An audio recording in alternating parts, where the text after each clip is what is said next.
Shabbat Shalom. Shabbat Shalom.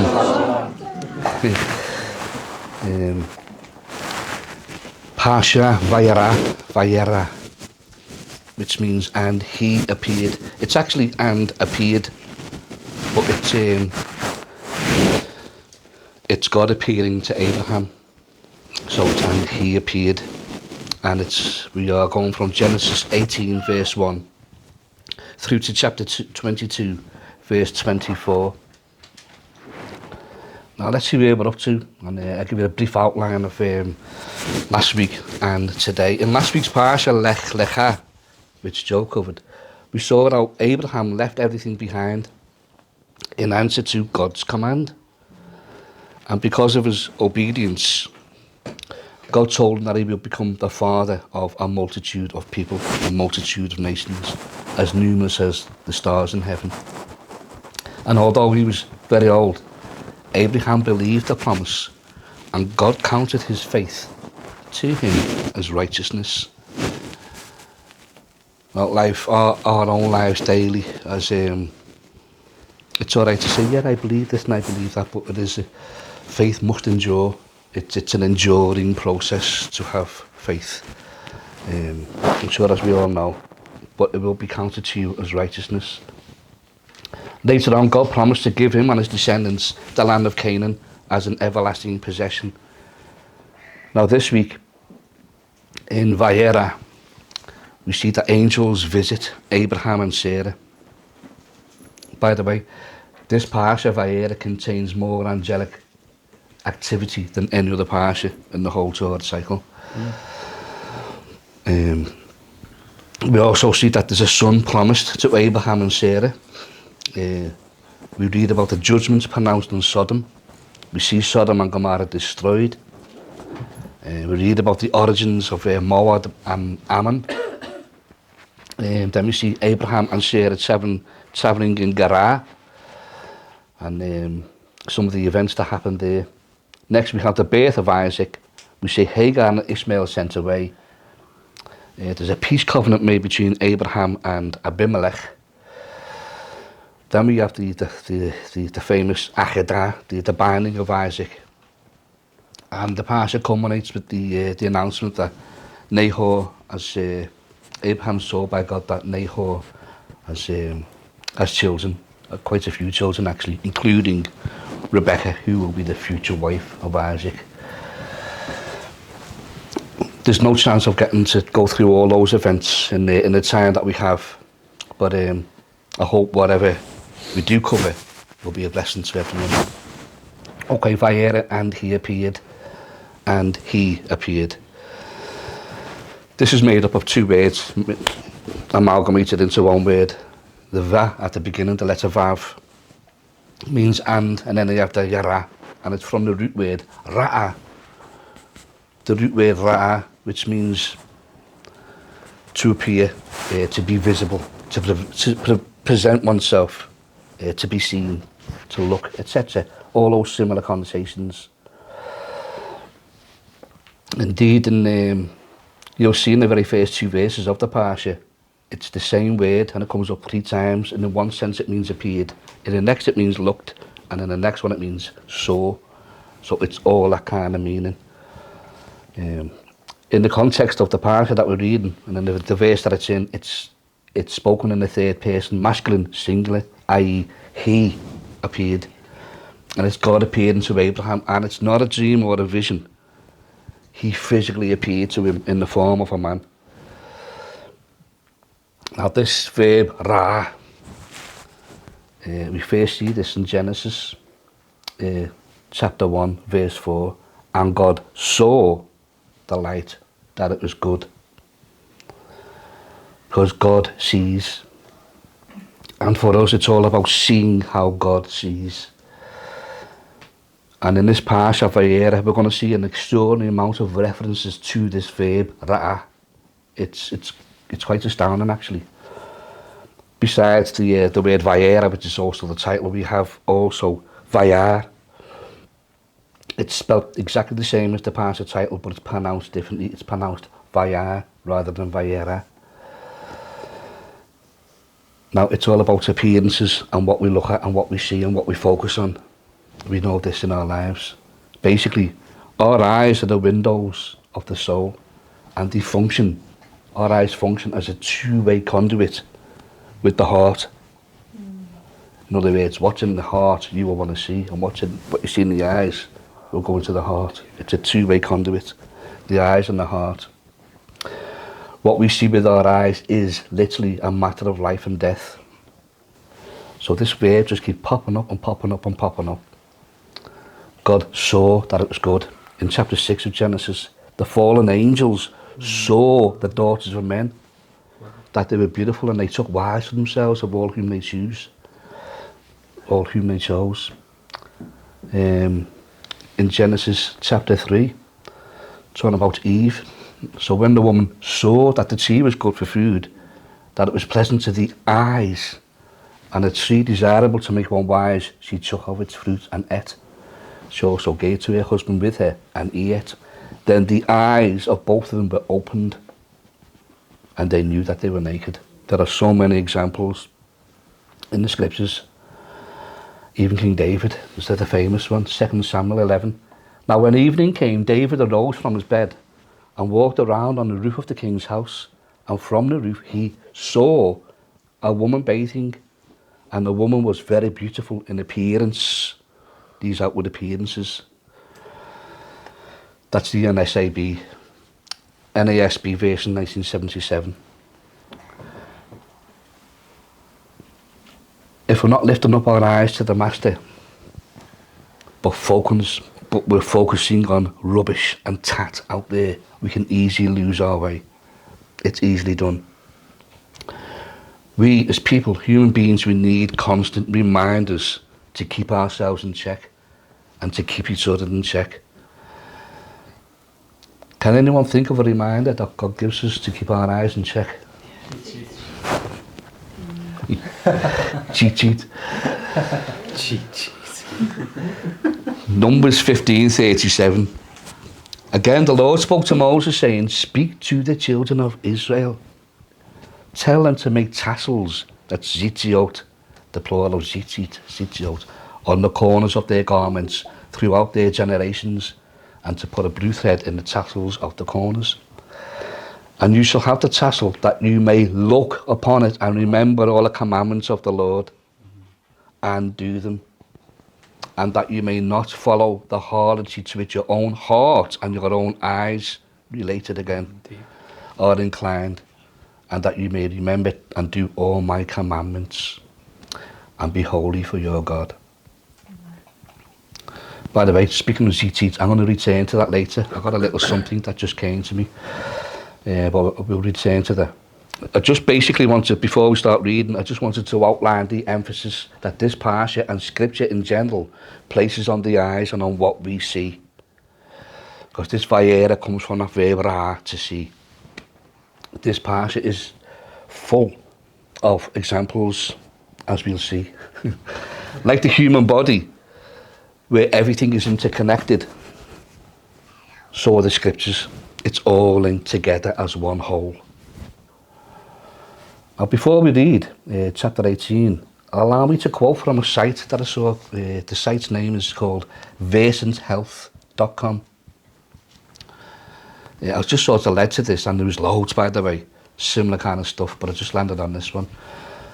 And they say, and you can get this on the internet yourselves, it says, there's no question that annual eye exams are critical for vision and eye health, but their benefits go well beyond ocular health. A routine exam is not only an early detection strategy for eye health, but for heart health as well. The eyes and the heart. Research shows that a regular eye exam can identify a number of cardiovascular conditions, such as the muscles and heart, often before the patient even knows that they have an issue. One can learn a lot about your heart health from a routine eye exam before there are symptoms of bodily damage. Now that's preventative care. The secret lies in the exam itself. When an eye doctor performs an exam, they not only test visual acuity, eye movements and side vision, but they also check eye pressure, the topography of the eye, and your retina and optic nerve. In doing so, an ophthalmologist and an optometrist can see characteristic changes of damage to the retinal blood vessels in the eye that reflect system-wide abnormalities affecting the heart. Suffice to say, the eyes and the heart are acutely related. But I don't know when they did these tests and these exams and found this out, but there is in the scriptures. Yeah. It's there in the scriptures. We can deduce that from the scriptures. We can see it as well when someone's emotionally affected in the heart. It manifests in the eyes with tears. Yeah. And if someone's been crying and the heart's been affected, often you can see their eyes have been bloodshot. So it's like an outward examination of what's taking place inwardly. Yeah. Thanks, Joe.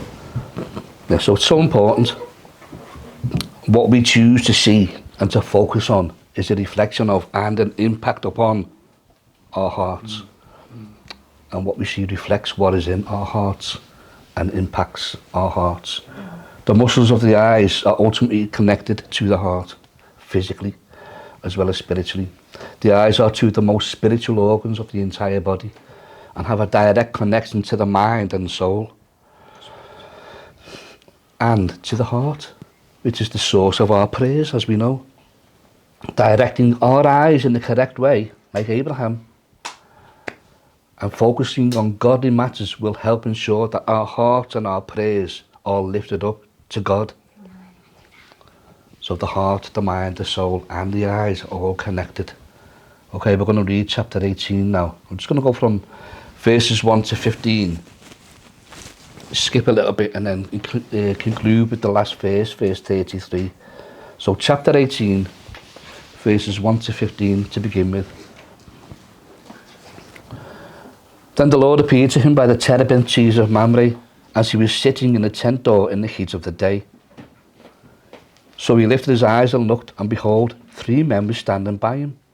And when he saw them, he ran from the tent door to meet them, and bowed himself to the ground, and said, My Lord, if I have now found favour in your sight, do not pass on by your servant. Please let a little water be brought and wash your feet, and rest yourselves under the tree, and I will bring a morsel of bread, that you may refresh your hearts. After that you may pass by, inasmuch as you have come to your servant. And they said, Do as you've said. So Abraham hurried into the tent to Sarah and said, Quickly, make ready 3 measures of fine meal, knead it and make cakes. And Abraham ran to the herd, took a tender and good calf, gave it to a young man, and he hastened to prepare it. So he took butter and milk and the calf which he prepared and set it before them, and he stood by them under the tree as they ate. Then they said to him, Where's Sarah, your wife? So he said, Here in the tent. And he said, I will certainly return to you according to the time of life, and behold, Sarah your wife shall have a son. Now Sarah was listening in the tent door which was behind him. Now Abraham and Sarah were old, well advanced in age, and Sarah had passed the age of childbearing. Therefore Sarah laughed within herself, saying, After I have grown old, shall I have pleasure, my Lord being old also? And the Lord said to Abraham, Why did Sarah laugh, saying, Shall I surely bear a child since I am old? Is anything too hard for the Lord? At the appointed time I will return to you, according to the time of life, and Sarah shall have a son. But Sarah denied it, saying, I didn't laugh, for she was afraid. And he said, No, but you did laugh. So the Lord went his way as soon as he had finished speaking with Abraham, and Abraham returned to his place. Okay, verse 1. It's a lovely scene, this, by the way, and it's a powerful scene. It's just a powerful scene, it really is. Verse 1, Then the Lord appeared to him by the terebinth trees of Mamre, as he was sitting in the tent door in the heat of the day. Now in Hebrew, this verse can be understood as, and I quote, God appears when Abraham is meditating on him. This is the Hebraic, this is what's going on in the Hebraic mindset. He's by the door. Bear that in mind, he's by the door, he's in his tent. And God appears when he's meditating on him. And these first two verses here, it's the Shema. Abraham's continually meditating on God. He loves God. And in the next verse, he ran from the tent door to meet them and bowed himself to the ground. Love your neighbour as yourself. There's the Shema right there, the beginning of the parasha. He loves God and he loves his neighbour as himself. And he puts actions to it. And then we see here, Abraham looked, Abraham saw, Abraham lifted up his eyes and saw. It's all over. This parasha is replete with this Ra, Vayera, Ra. It's everywhere. Vayera. Abraham lifted up his eyes and saw. He's lifted up his heart to God, and God has appeared. His whole focus is on God, and God appears in his life. More than once, by the way. Physically. Hallelujah. And later at the binding of Isaac, it's practically identical verse as what we just see here in verses 1 and 2. He lifted up his eyes, and what did he see? He saw the ram with its head in the thicket.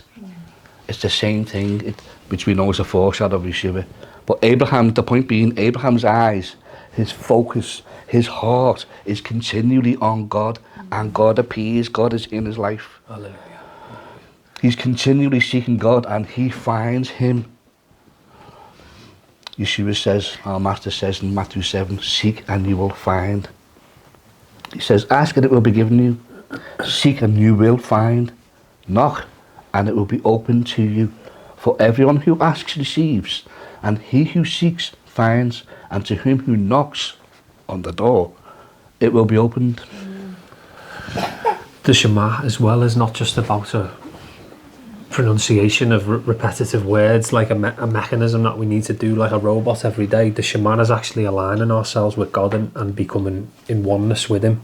So we think that the Shema is like a prayer, and of course it's words compiled together, Shema Israel Adonai Eloheinu, but it's actually an instruction to align ourselves with God, so we're making ourselves one with him. Yeah, so like Joe said, it's not the Shema, it's just not like some kind of mechanical, like say the Shema and we're covered. Abraham puts it into action. He's continually got his focus on God and doing God's will. And then when these strangers turn up, he's bowing to them and running to them to cater for them. He loves his neighbour as himself. He puts it into action. Faith without action, without works, is dead. If you turn the pages and look at verses 10 to 15, and we all know the scenario, they've had a promise of a miracle child, even in their really old age. I mean, it's to human understanding, it's physically impossible, and it has been for years. And we know that Sarah was listening in the tent door, which was behind him. Sarah laughed within herself, and Sarah denied it, saying, I didn't laugh, because she was afraid. And he said, no, but you did laugh. Now, if you note here, Sarah laughed. She didn't laugh out loud, she laughed within herself, right? But God sees the heart. He sees the heart. He knows what's going on. She's left within herself. No one else. He sees. So why are you laughing? But it's a sobering thought. That's a sobering thought. You know, we as people, we're very much geared to like outward appearances and the surface and the physicality of things of the world. But God sees inside. You know, so. If God sees the heart, we have to guard our hearts. And guarding our eyes will be a good start to like we see in Matthew 5, blessed are the pure in heart, for they shall see God. The pure in heart shall see God. Sarah was behind the door and laughed inwardly, but we can't hide even behind the door. He is the door, you know. He is the door. You're trying to kid, it's not going to happen. Okay, we didn't read these next verses together, but there are a couple of things I wanted to look at here. In verse 21, and this is Yeshua speaking, I will go down now, I'm going to go down now, and see, that word again, whether they have done altogether according to the outcry against it that has come to me. Yah sees, and he will see to it. We come up with this parasha that the term Yahavah Yireh, it's often translated as God will provide, but it comes from the root verb ra'ah, to see. We'll touch on that further on. Verse 25. This is Abraham.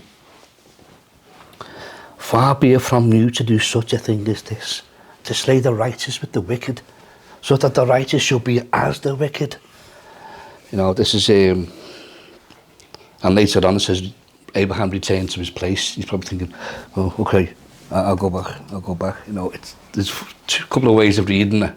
God went away after speaking to him, and Abraham went back in his place, like to say, best you get back in your place, kid, you know. I've always seen it like Abraham returned, like he teshuvah, because he was waiting for the Lord to appear to him, because the Lord had promised him a dwelling place and a land, and then now Abraham had seen him, so he returned back to his original proposition to when the Lord first appeared to him. Beautiful. You know, you could see it that way as well. Yeah, like you say, it's multifaceted. We all know this as we read our scriptures. It means something on one level, means something on another level, means something on another level. This is why when people, the Torah scholars, study the scriptures, there are 4 different levels of interpretation, basically. You know, the paradise, which were all Peshat, Remez, Drash, and Sod. There's 4 different levels, at least. With our Lord, there's probably like 400, you know, but for our minds, there's 4. So yeah, you can see different things on the same verse. But anyway, this is Abraham saying, far be it from you, Lord, to do such a thing as this, to slay the righteous alongside the wicked, so that they're both practically this one and the same. Now, I want to give it an apologetic. An apologetic, like we've all said before, it's not an apology. It's a Greek word meaning a defence. It's basically a clarification of the truth here. I'm going to clarify what's the truth. Because when we see this, slay the righteous and the wicked, and you think, well, in the world, the righteous and the wicked are practically the same.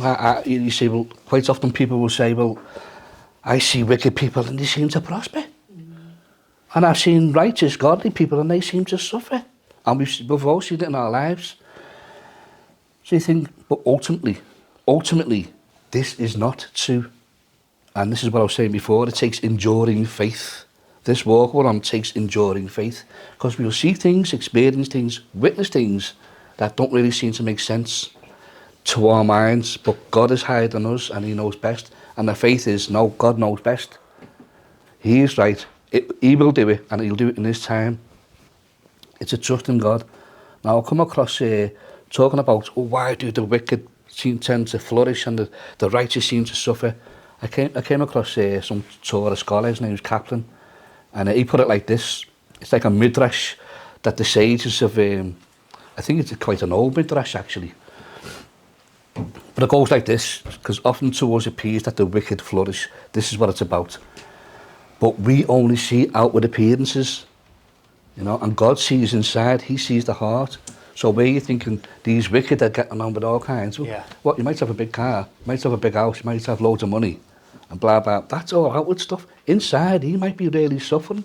God forbid, I know I wouldn't wish it on anyone, but we don't see the inside. We're only looking with our eyes at the outward appearances. Oh, he's got this, and the wicked are flourishing. So Moses, this is the Midrash, asked God, why do the righteous suffer and the wicked prosper? Why, Father?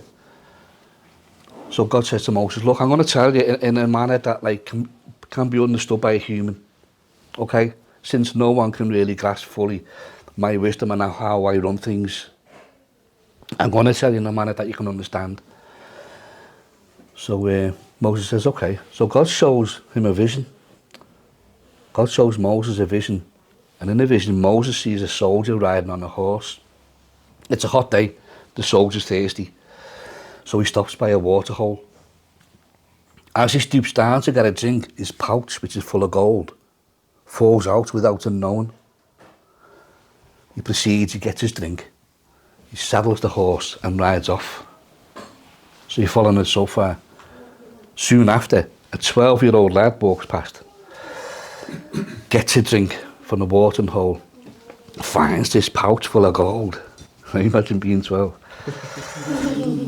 He's over the moon, runs home and tells his mum. I probably would have spent it on pizza or something. I would have told my mum after he'd gone. So this 12-year-old lad passes by, gets a drink, finds that soldier's pouch full of gold. He's over the moon, he runs home to tell his mum. A little bit later, this little old man comes by the watering hole. As I say, it's a hot day.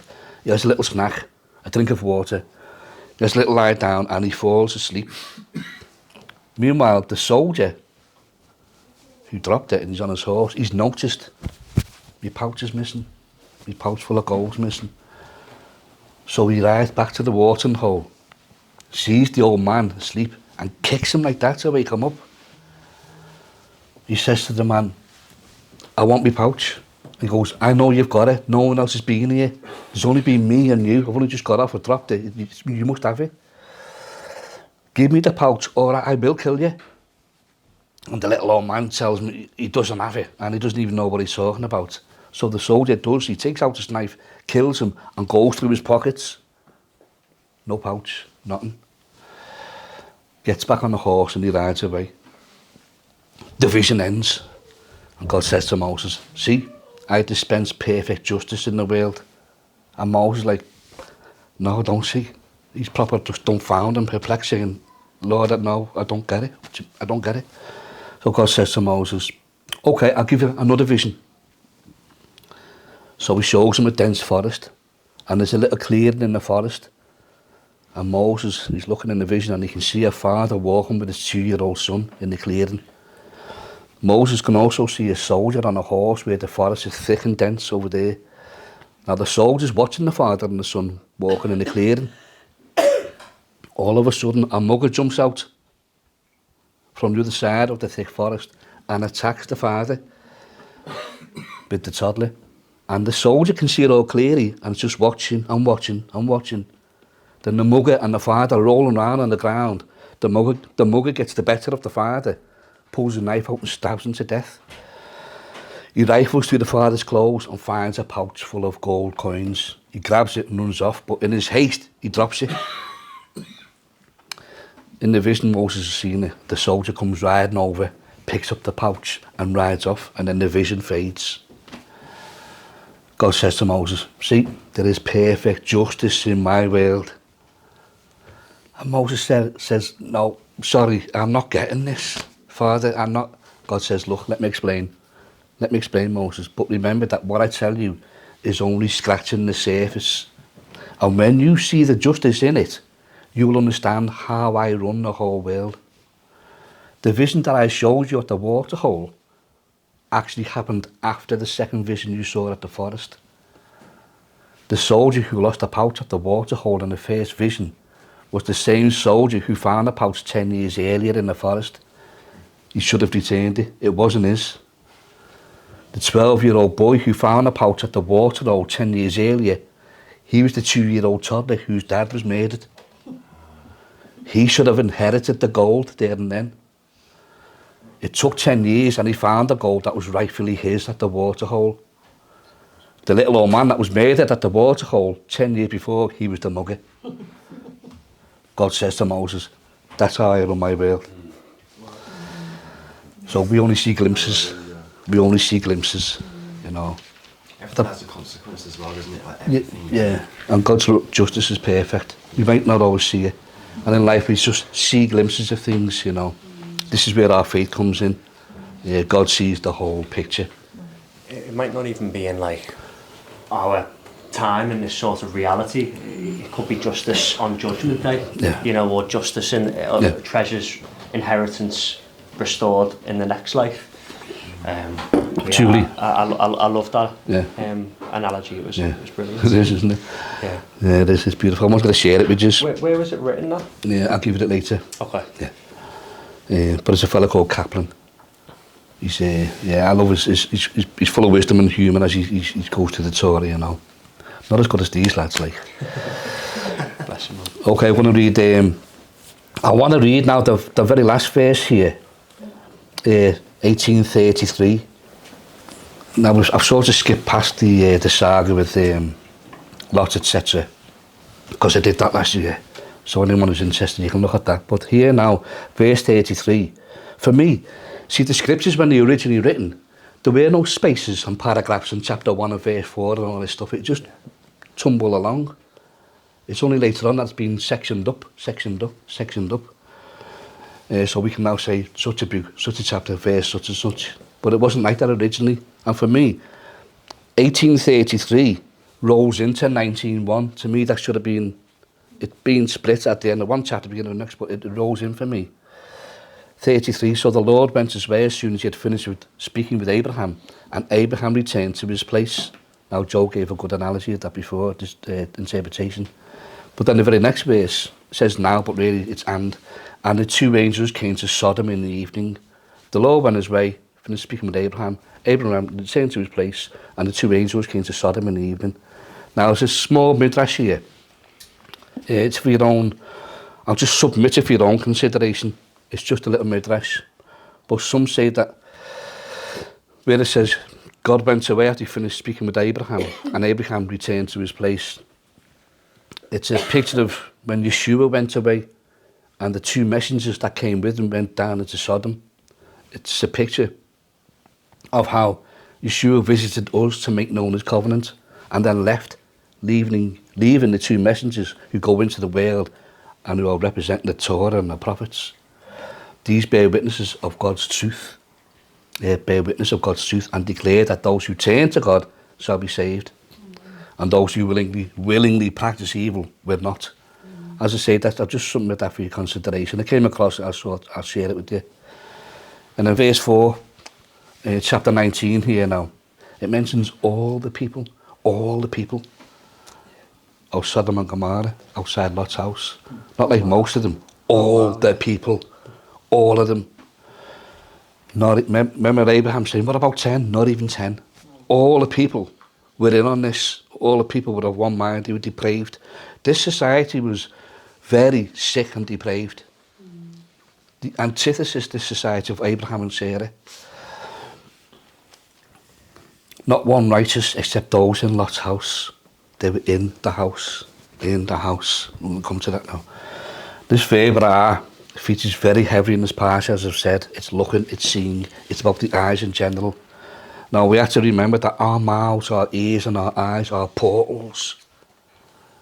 These are entrances, the doorways. These are doorways. And everything's linked, and we have to guard our doorways and our hearts. We have to guard our doorways, our hearts. Remember, Abraham was at the tent door. Sarah was behind the door.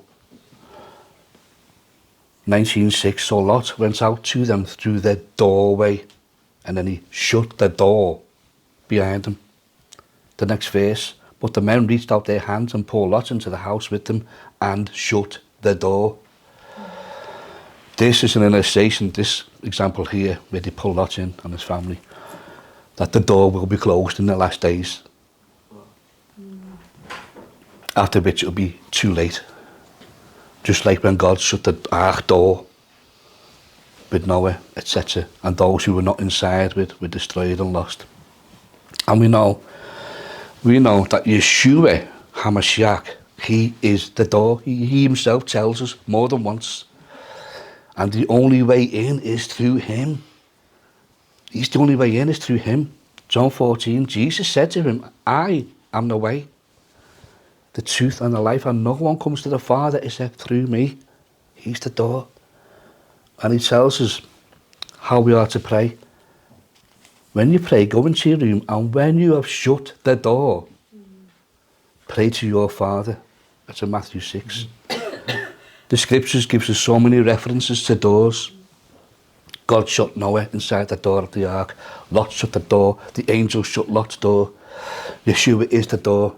We can think of Elisha. Remember Elisha? We'll go to it now with the widow, 2 Kings. Then he said, go, borrow vessels from everywhere, from all your neighbours, empty vessels. Don't gather just a few.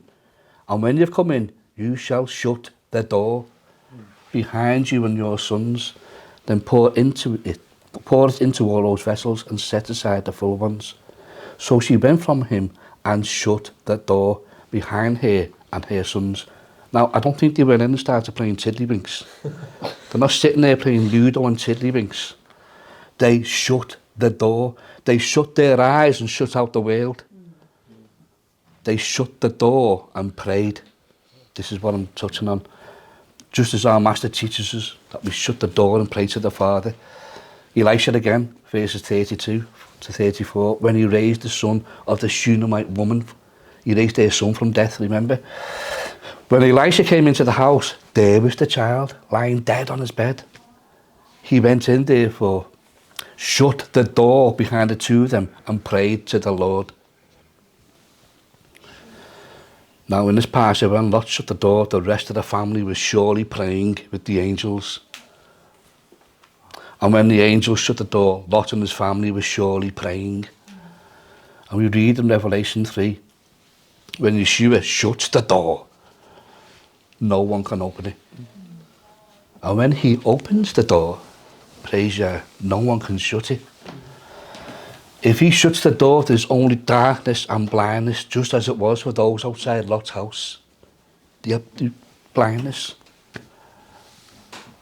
There's weeping and gnashing of teeth. That's what happens.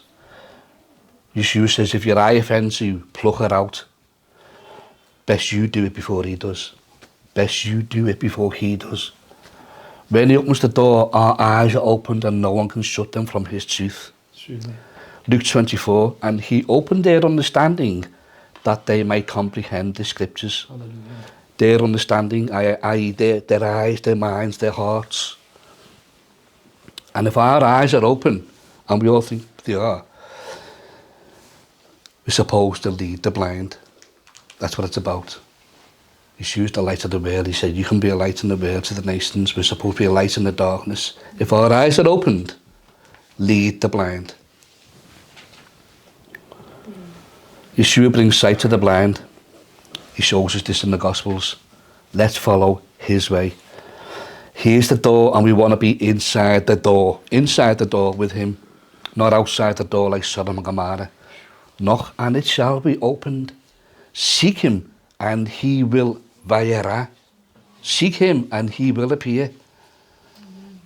When I first came onto the Torah path, I was on fire, man.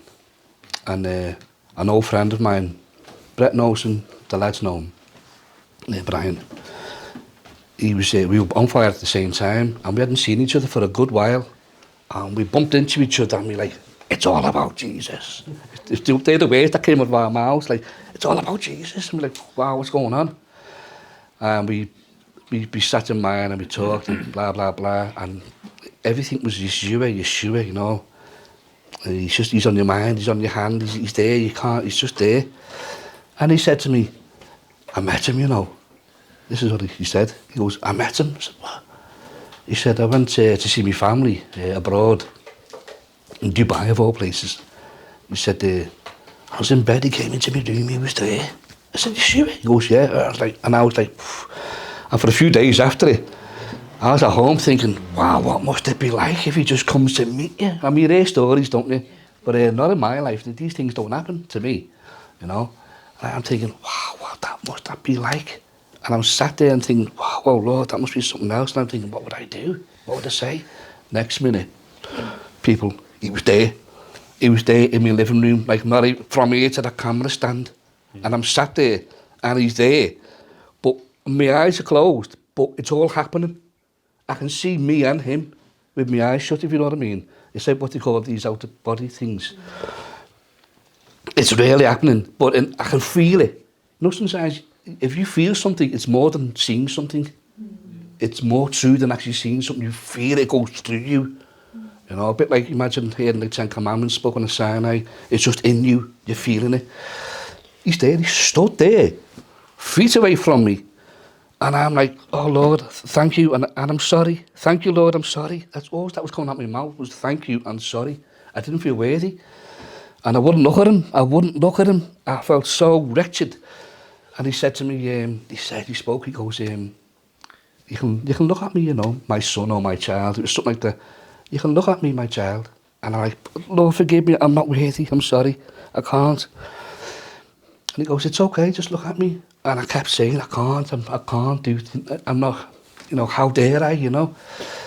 And he goes to me, okay, my child, what if I commanded you to?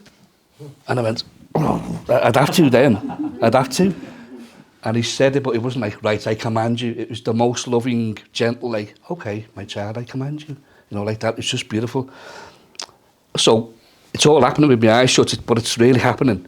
And I looked up and I just melted away. I just melted away, and that was like the end of the whole experience. But it's like, it was so real. Even talking about it now, I sort of like shake inside. But the point being, seek him. Keep your eyes, your focus, your heart on him. Truly seek him, and he will appear. Vayera. Okay, we'll take a break there, and we'll come back for the second bit after a cup of tea. Thank you, brother. Shalom. Shabbat shalom. Shabbat shalom.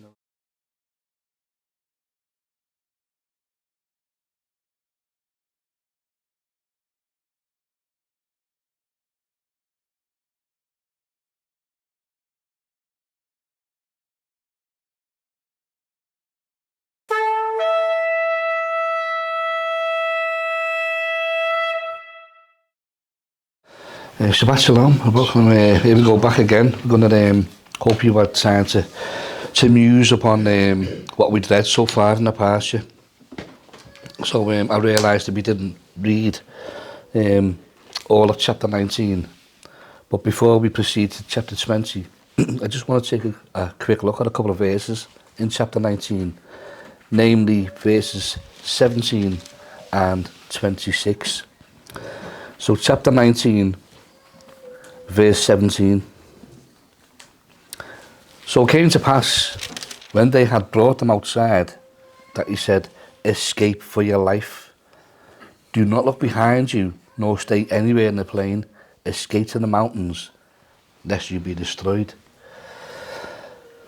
So the angels are saying, do not look behind you. And then in verse 26, but his wife, this is Lot's wife, but his wife looked back behind him, and she became a pillar of salt. Now I know we all know this one, but there's something about it. It'd be so far in the parsha, anytime someone looked or something was seen or appeared, it's this verb ra, from which we get Vayera, etc. And Vayar is all from the ra. But here now, when the angels say, don't look behind you, and then his wife looked back, it's a different verb. It still means to look, but it's a different verb now, you know. It's, English is a rich language, but it doesn't have the depth of Hebrew. This is the same word, but it's a different verb because it means something else. It's a different type of looking, right? The verb we've seen already comes from the root word ra, but suddenly here now, in verses 17 and 26, the word for look has changed. It's now the verb nabat. So rather than being derived from the root verb ra, it's now nabat. So it's still looking, but with some kind of different nuance attached now. Different connotations. And it means to look at, but with feelings of respect and with regard and with pleasure. In other words, with some kind of desire or a longing. So the angels are saying, look, don't be focusing on that. Come out of there. Let me come out, you know, come out. Don't be going back there. And Lot's wife, the same verb, nabat, the angel said, don't nabat. And Lot's wife, nabat. So it's very, her eyes are revealing her heart. She still wanted the old way of life there. You know, it's like when we were in the wilderness, grumbling and longing to return to Egypt, remember? It's that kind of thing, because we can get ourselves out of Babylon and out of the world, but we've got to get the world and the Babylon out of us. You know, that's the lesson here. 1 John, do not love the world or the things in the world. If anyone loves the world, the love of the Father is not in him. For all that is in the world, the lust of the flesh, the lust of the eyes, and the pride of life is not of the Father, but is of the world. And the world's passing away, and the lust of it. But he who does the will of God abides forever. Now, Abraham, conversely, who does do the will of God, as we've seen, he looks and sees as the angels do. They've used yet another verb now, for when the angels are looking and seeing, and when Abraham's looking and seeing. It's another verb. It's not ra'a. It's not nabat. It's another one. It's shakaf. So they're still looking, but now another nuance again. 1928. Then he looked towards Sodom and Gomorrah and to all the land of the plain.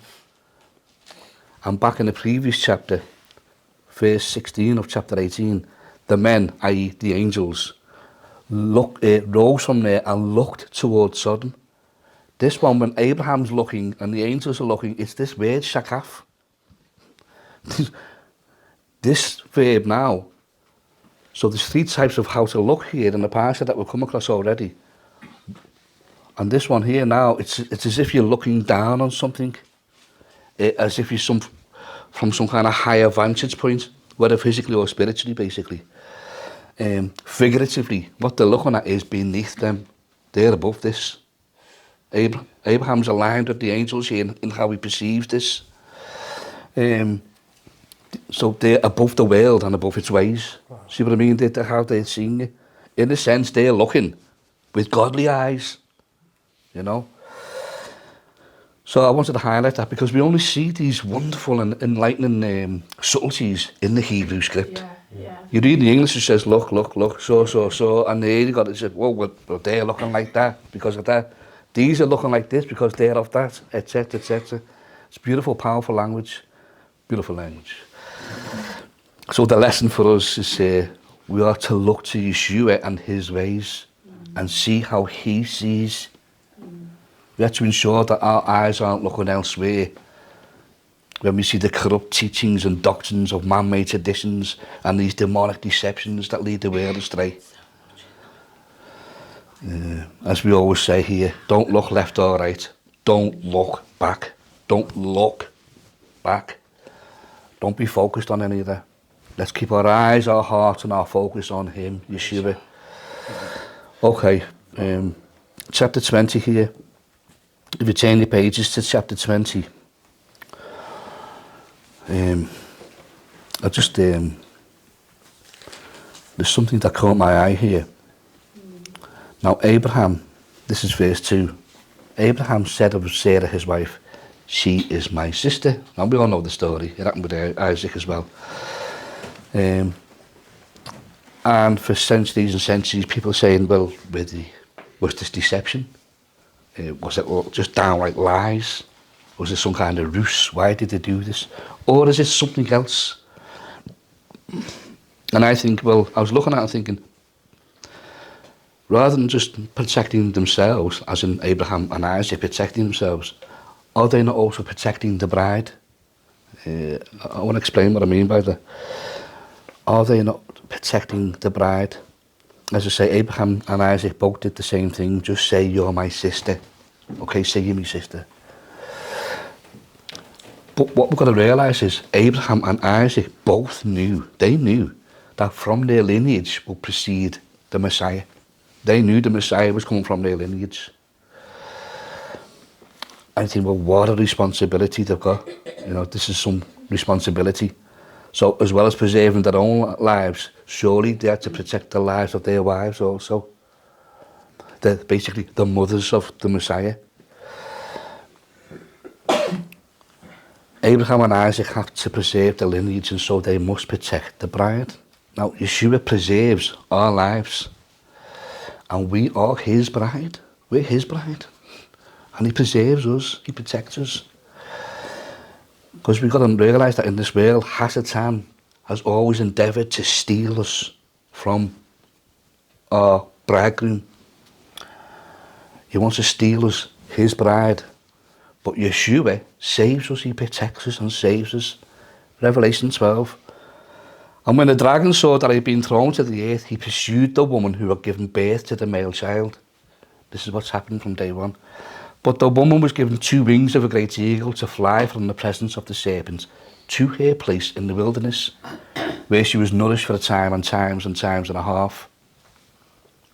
Then from the mouth of the serpent spewed water like a river to overtake the woman and sweep her away in the torrent. But the earth helped the woman and opened its mouth to swallow up the river that had poured from the dragon's mouth. And the dragon was enraged at the woman and went to make war with the rest of her children who keep the commandments of God and hold to the testimony of Jesus. So Yeshua, he's protected us through conquering sin and death. Well, basically our deaths.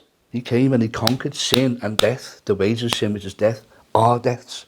He conquered sin and death and the snares of Hasatan in order to restore and preserve his bride to himself.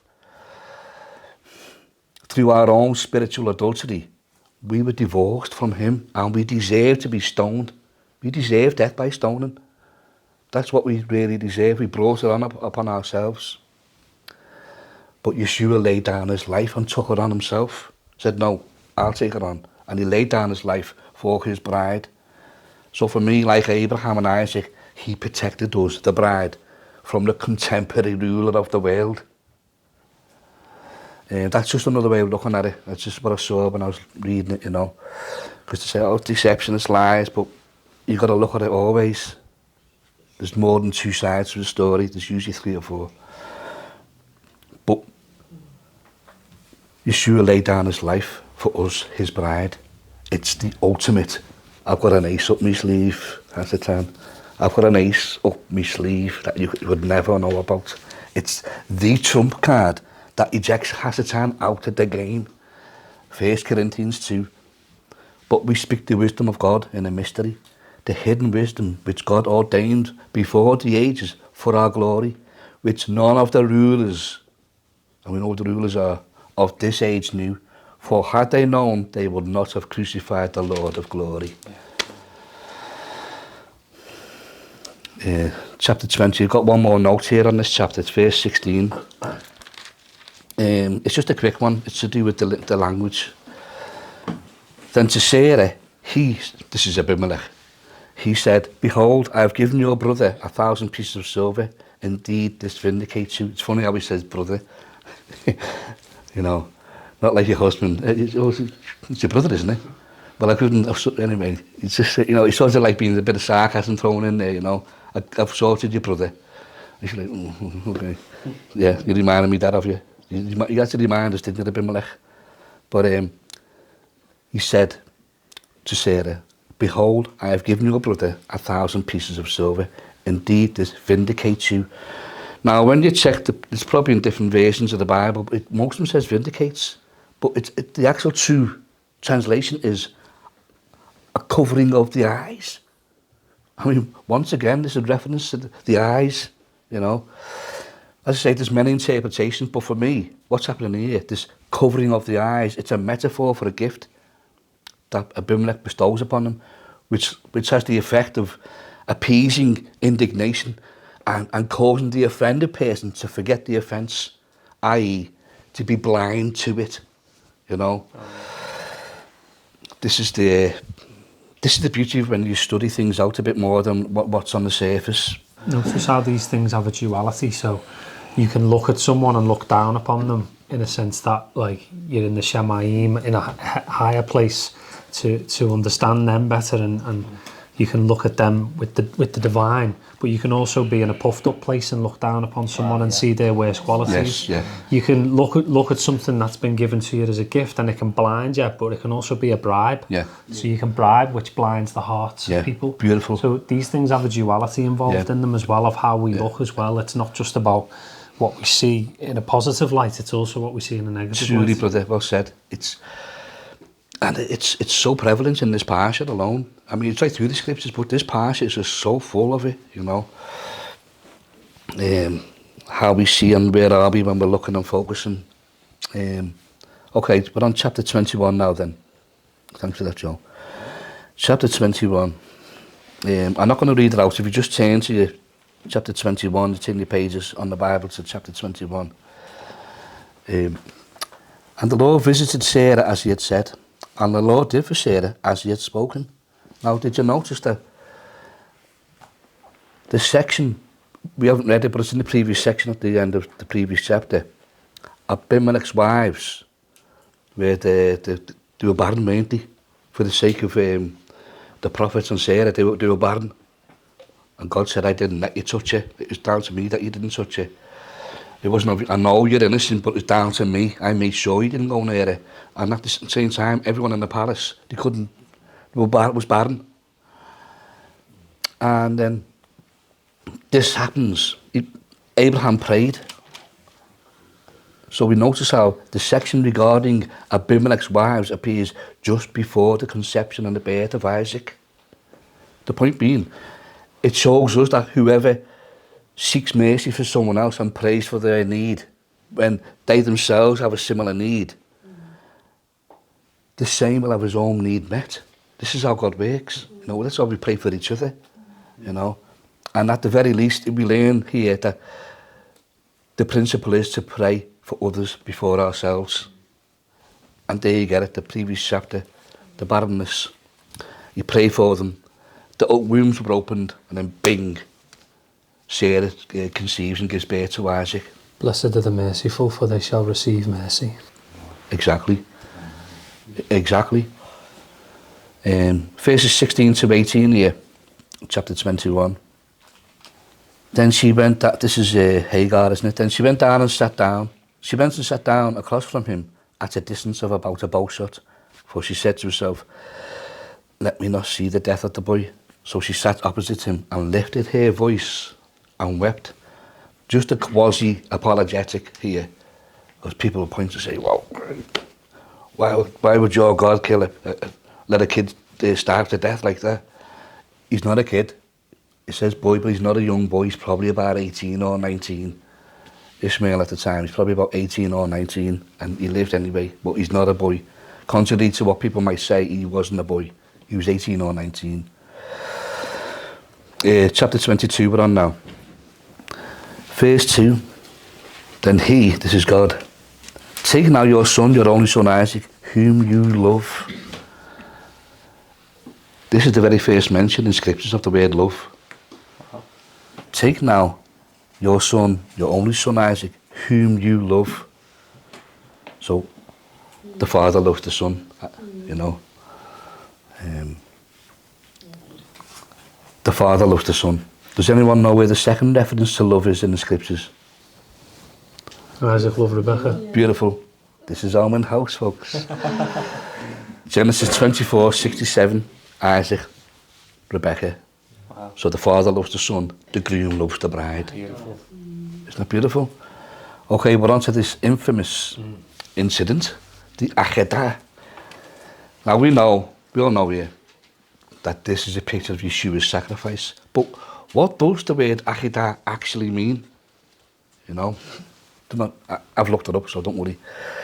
The word is derived from the Hebrew word Akkad, it's different pronunciations, Akkad or Akkad, which in verse 9 is translated as bound. You see it in verse 9. And he bound Isaac his son and laid him on the altar. That comes from Akkad, from which we get Akedah. Now it's an unusual word, and this word Akkad literally means ringed or striped. Ringed or striped. It reminds me of the flocks, doesn't it, by the way? Anyway. Yeah. It's said that the use of this verb refers to the stripe-like marks left by ropes on the ankles and wrists of a person who is tied hand and foot. A person bound in this manner will bear the impression of the ropes on their skin. It's from this particular verb, akad, that we get the word akedah. Therefore, the whole story is named after the marks left on Isaac's body. Even non-biblical skeptics would have to admit that the messianic foreshadowing of this, down to the choice of a single word, an unusual word, is quite remarkable. Yeshua was bound for sacrifice in such a manner that his wrists and his ankles were marked like those of Isaac. Verse 4, 22:4. Then on the third day, Abraham lifted his eyes and saw the place afar off. It's this word again, Vayera. It's over and over and over. Verse 13. Again, Abraham lifted his eyes and looked. Vayera again. it's just so replete in this parsha. And this time, what did he see? He sees a ram. Now this word, once again, it only comes to light in the Hebrew script. This word for ram is ayil, right? And it also means a chief or a mighty man. This is the ram for the sacrifice, ayil. It also means a chief and mighty man. Wow. John 8. Your father Abraham rejoiced to see my day, and he saw it and was glad. Now, I believe that Abraham knew exactly what was happening and what he saw here. He knew this was a foreshadowing of Messiah. When Yeshua came to his tent at the beginning of the parsha, I think he told Abraham that God would provide the sacrifice. I reckon he had a data download, you like to call it? Like Joe says, a data download. And Abraham knew that whatever I do here, he will, if his life's taken, he will be resurrected, because the Messiah is going to come from our lineage. And then when he saw the ram, he thought, now it makes sense. When he came to my tent, and don't forget, our Lord called him his friend, and he told him what was going on. Should we not tell Abraham what's going to happen? He told him. I believe here, when Abraham saw the ram, he thought, this is Yeshua, this is what's going to come. I think he saw Calvary. Yeah, I would definitely agree with that, brother. I definitely do think that. And I'll back it up now. Like Yeshua the ram here, because you have Abraham, Isaac and the ram. Abraham and Isaac are talking in the piece, you see the piece. But like Yeshua the ram is the true hero of this piece here. He remains silent. He doesn't have a talking part. Like Abraham and Isaac, he remains silent, and he's the substitute sacrifice. And another point here, by the way, the word for thicket, his horns were caught in the thicket, it's related to the word sucha. I mean, how far do you want to go with this? It's related to the word sucha. In other words, it's something that's interwoven, you know, like a crown of thorns, for example. It's interwoven. Okay, verse 14. I love this verse. We touched on it earlier. And Abraham called the name of the place. And it says in this version here, the Lord will provide. In Hebrew, it's Yahavah Yireh. Yahavah Yireh. And this Yireh comes from the same word again, this Ra. It comes from the same word, Ra, the same root verb, Ra. Yahavah Yireh. So you think, well, why is it translated, the Lord will provide? It should say the Lord will see. But if you think about it, the Lord will see to it. The Lord will see to it, you know. Like with Sodom and Gomorrah, he said, I'm going to go down and see. And if not, I'll know. In other words, I'm going to see to it, you know. He will deliver justice. Jehovah Yireh, he provides love, mercy, forgiveness, justice. He will see to it. 2018, I like this one here. I was putting this together. Verse 18, in your seed, this is Abraham's seed, all the nations of the earth shall be blessed. Now we see this terminology right throughout the book of Genesis. It's directed at Abraham, Isaac and Jacob. We see it a few times. And this word blessed, the root word in Hebrew is barach. Barach. Okay. Barachata Adonai Eloheinu. Barach haba b'shem Adonai, etc., etc. Barach means blessed. But what exactly does this mean then? How are the nations of the earth blessed in Abraham's seed? In what way? Well, the sages reckon that this word blessed also means to graft. To graft. The reason being that the root word here, barach, means knee. Like a knee. You know, you bend the knee when in an act of blessing. We've covered this before. The knee is bent when you're in an act of blessing. So this barach, it means blessing, but it originates from the knee, the literal knee. Now in agriculture, and anyone who's grown things, like you've got an allotment, one way of grafting something is to sever half a branch and you stick another branch onto it. You stick it onto it at a right angle and it forms a knee. You stick it like that and it forms a knee. See me? So verse 18 here, in your seed all the nations of the earth shall be blessed. it could be interpreted as, in your seed, all the nations of the earth shall be grafted. So any one of the nations, that includes Ishmael's offspring, by the way, can be joined into Israel and enter into the covenant and become recipients of the promise. We were lost once lost and now we're found. That's how we're blessed, by being joined into Israel, grafted in. Hallelujah. And just finally here, at the end of, near the end of chapter 22, Abraham's faith is rewarded. Remember back a couple of verses back when the Lord says, your descendants will be like the stars in the sky, like the sand on the seashore, you know. And then he says, oh, by the way, your brother's had a few kids, and he just serves them up. He was off 14 names in one go. You're thinking, wow. I mean, it's like confirmation. You're being a good lad, bump your brothers had kids, 14 in one go. Boom, boom, boom, boom, boom, boom. Think, wow. It was just like, sort of, for me, it was like a little confirmation. Like when God says something, it's going to happen. Usually, you're at home and the phone goes, and your wife picks it up and goes, guess who's had a baby? You know, because and blah, blah, blah. They've had a little baby boy. My man's just told about 14 kids in one little go, you know. 14, like, brrr. Wow.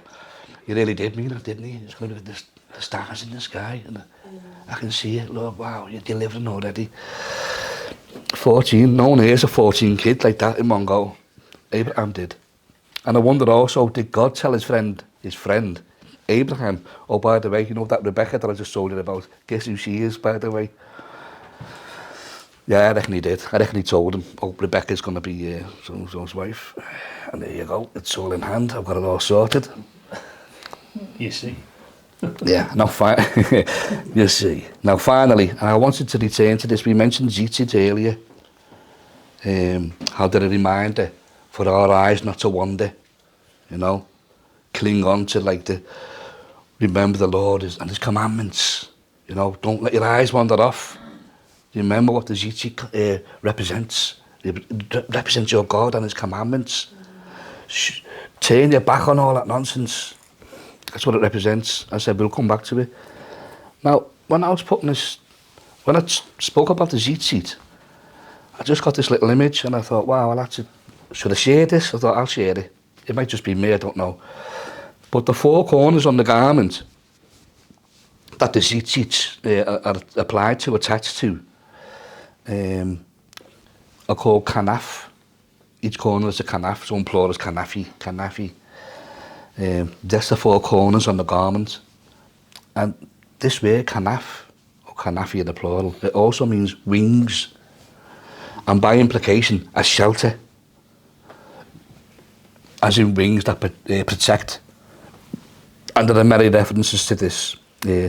Psalm 104 is one, verse 2 I think it is. There's lots in Psalms. Psalm 91:4, he shall cover you with his feathers, and under his wings you shall take refuge.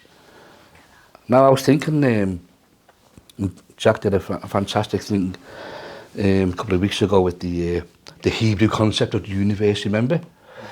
And we know this is true, and if you don't, it's okay. But the earth is a circle, it doesn't move, and there's four corners around it, and there's four pillars, right?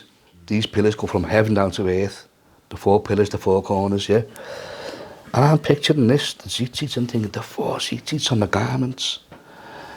And then you think of like Psalms and Isaiah, where we see that God stretches out the heavens like a curtain, you know? You just picture it. We read it, Isaiah 40. He stretches out the heavens like a curtain and spreads them out like a tent to dwell in. And I'm picturing all this. By the way, where he says spreads them out, that word is matach. It also means has his eyes directed towards. It goes on, doesn't it? But I'll bring it back in. And then the scriptures, as we know, tell us that there are four pillars at the corners of the world. And when I was doing this, I just pictured a prayer shawl, a talit, stretched out like the firmament, and the four zitziot at the corners, the pillars, you know. It's just like, wow.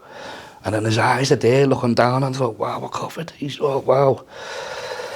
It's like a prayer shawl stretched out as the firmament, and the four zitziot are his wings, you know. It's just, oh, wow, just covering us, and wow. They're the four pillars at the corners of the earth. Do you see what I mean? So these GTO, they represent the connection between heaven and earth. When I saw this image, and they're there to help us to remember and do all the commandments of our Lord. That's what they're there for. To look upon them. To look upon them, exactly. Exactly. So that we don't follow the harlotry to which our own hearts and eyes are inclined. Okay, that was the picture I got. I shared it with you. So to conclude, Luke 11, the lamp of the body is the eye. The lamp of the body is the eye. And you know, the Torah is a lamp to our feet. Therefore, when your eye is good, your whole body also is full of light. When your eye is bad, your body also is full of darkness. Let us, people, let us remain in the light. Keep our eyes on Yeshua, always. He is the light of the world. That's Pasha Vayera. Have a blessed week. Vaya con Dios. Shabbat shalom. Shabbat shalom. Shabbat